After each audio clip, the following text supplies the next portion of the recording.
How many of us here this morning remember our baptism? Just raise your hand if you remember being baptized. How many were baptized as children and you were too young at the time to remember what was happening to you? Oh, it's more evenly split than I thought. Most of us, I don't think, do remember our baptism. And yet the words we're about to say this morning as we come forward are, remember your baptism and be thankful. And so this seems like a good moment to spend some time thinking about what those words could mean for us. But before that, our congregation's leaders have called us to begin a 3-year focus on discipleship, on what it means to become disciples. And this first year's theme, as you may have seen on the front of your bulletin, is I am becoming. One of our goals in all of this is to go back to basics, to review the basics of the faith as a means of reaffirmation for many people, but also as a means of instruction for some others. As a church, we sometimes assume that people know a whole lot of stuff.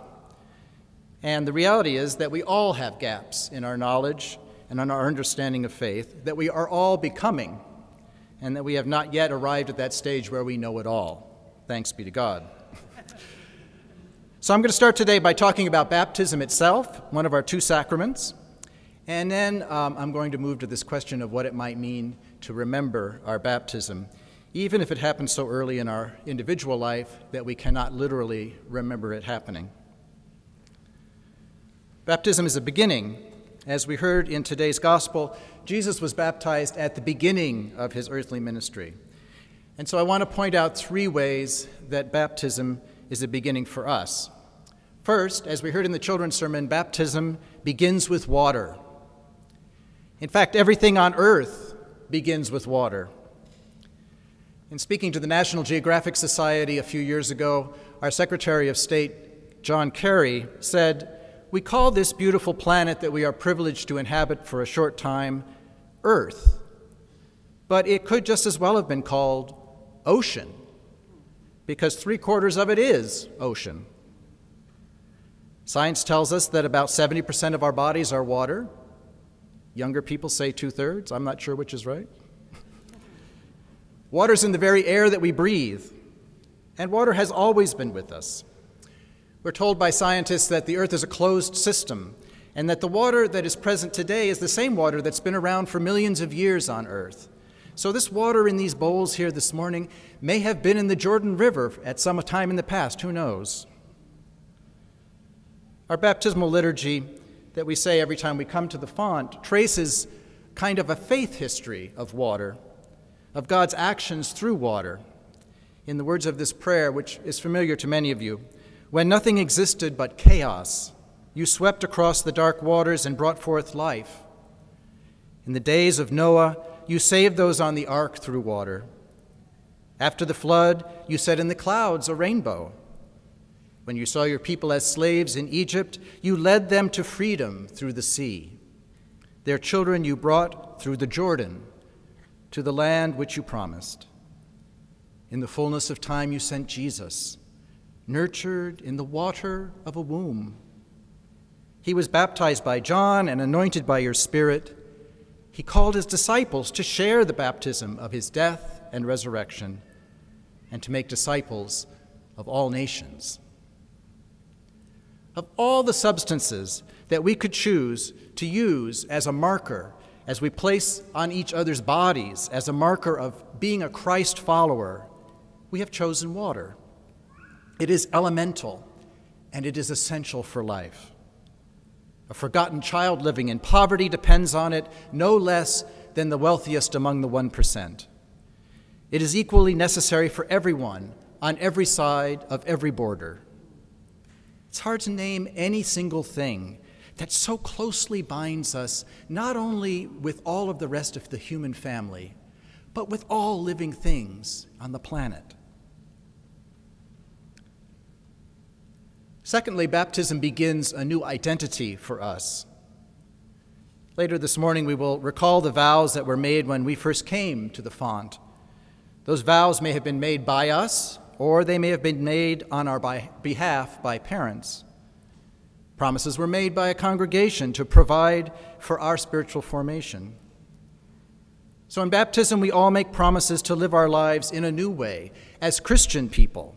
That's the new identity that we put on in baptism, that of Christian. In some places, this is also the moment when people receive their name. Their first name is sometimes called a Christian name. And you don't see it so often anymore, but the practice of dressing children in tiny white baptismal gowns is also a visible sign of putting on this new identity in baptism. This naming, this beginning of a new identity, is part of today's gospel lesson as well. In it, John is approached by his cousin Jesus, who wants to be baptized. But John is troubled by the whole thing. Surely this sinless Jesus does not need to be washed by John. Better that the tables were turned and Jesus did the baptizing. But by being baptized, Jesus announces his solidarity with humanity and with all of us, his followers. He is very God and very human.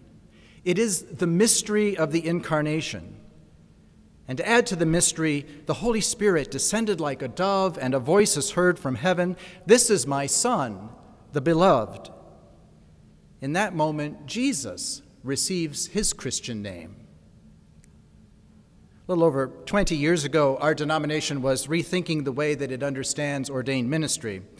That work resulted in the recovery of the biblical three-part ordering of our ministers as bishops, elders, and deacons. Now, in 1996, when this change was put into effect, many of us who had already been consecrated into Christian service as lay people were challenged by the church to consider becoming ordained in this new system. Many of us struggled with whether or not we were ready to take on this new identity, to begin again as ordained ministers. But as we spent time studying and praying, we realized that the core of our identity as Christians was in baptism. Baptism was our first and our enduring ordination, and it had already happened at the font. We were already members of the church's largest order of ministry, the ministry of the baptized. Some people refer to it as the priesthood of all believers. I know colleagues from that experience who took to framing their baptismal certificate and putting it on the wall of their office next to their ordination papers. Our identities as Christian people begin in the waters of baptism, where we join ourselves with disciples in every place and time. Promises are made, names are given. It is as basic and elemental to us as the water that we use. And our gospel lesson today affirms that it was all of those things for Jesus also. Thirdly, baptism is the beginning of a life of faith. Regardless of its timing in our lives, baptism marks the beginning of our journey with Jesus. As I've said, in baptism, we promise to live our lives as Jesus followers, to take on a new identity. But that identity is not the end of the story. In the lectionary today, we have a joining of Jesus' baptism with what is called one of the songs of the servant found in the prophet Isaiah. There are two verses in that passage we heard David read this morning that I especially want to point out because they tell us how we are to live this new identity that begins at our baptism. I am the Lord. I have called you in righteousness. I have taken you by the hand and kept you. I have given you as a covenant to the people, as a light to the nations, to open the eyes that are blind, to bring out the prisoners from the dungeon, from the prison those who sit in darkness. Now, some of the imagery of that passage from Isaiah sounds familiar. It may be because in the Gospel of Luke, Jesus is found reading a similar passage from Isaiah.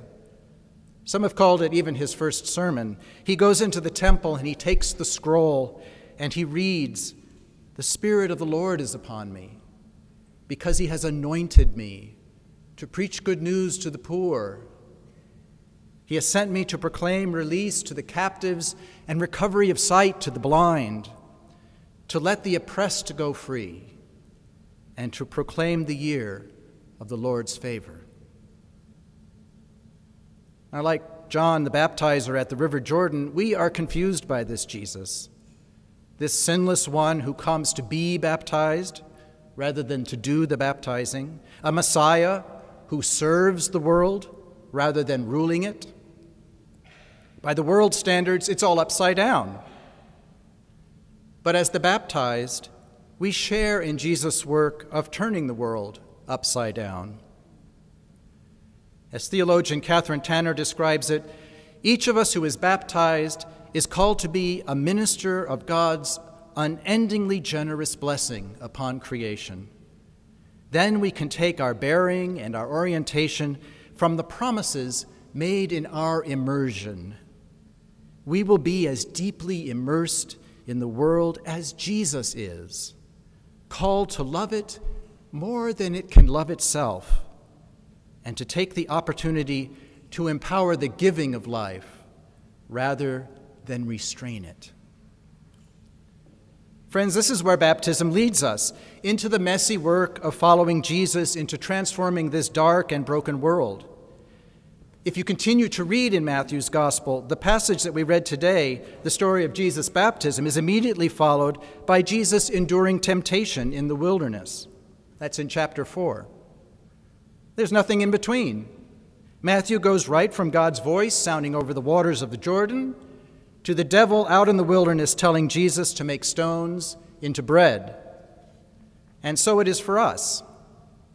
After we remember our baptism in this service this morning, we too go back into our own wilderness, a wilderness that's filled with many temptations.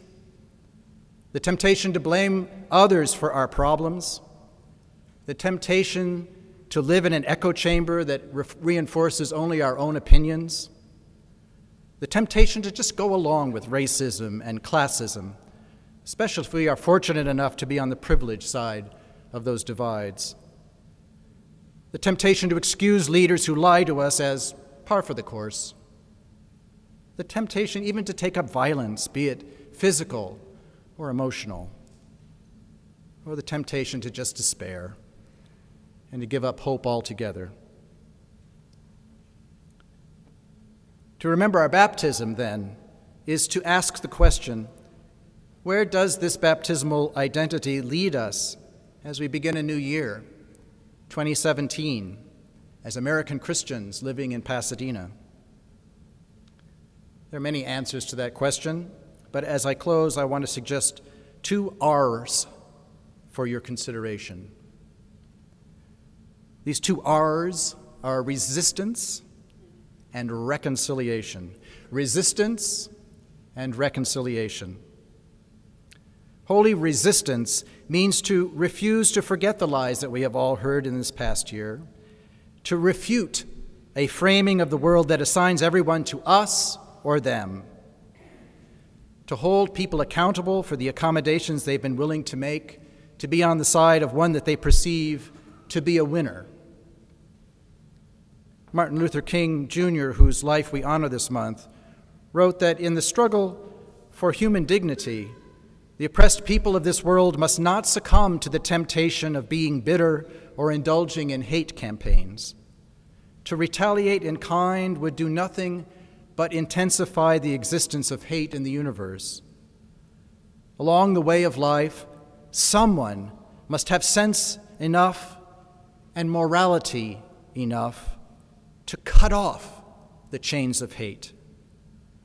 This can only be done by projecting the ethic of love into the center of our lives.